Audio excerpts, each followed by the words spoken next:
shower heater. Dito ay nagtap na ang shower heater natin. Kapag-tap tayo dyan. Ayan. Diyan tayo nagtap. Ayan, pinagapang natin dito. Ito, yung organize na to, hindi na tayo mag-organize. Si may-ari na. Ayan, papunta rito. Ayan, medyo may kalayuan din. Doon tayo sa main nagtap. Ayan, papunta dito. CR kasi to. Ayan, andyan yung ating live na.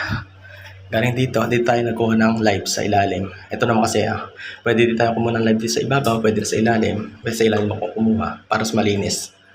Yan, papunta ron. Ito yung ating shower heater.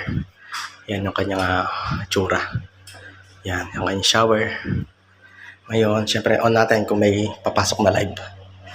On. Then, switch natin yung kanyang shower heater. Ayan, nag-open na siya. Yan, set natin ng kalahati.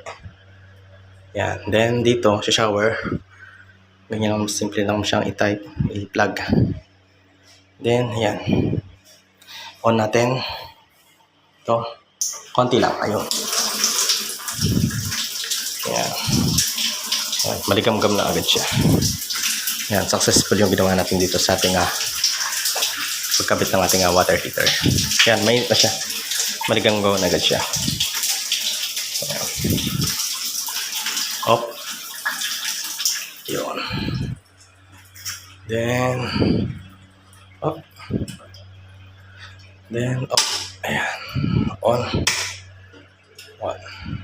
Okay. Up. Up. Okay.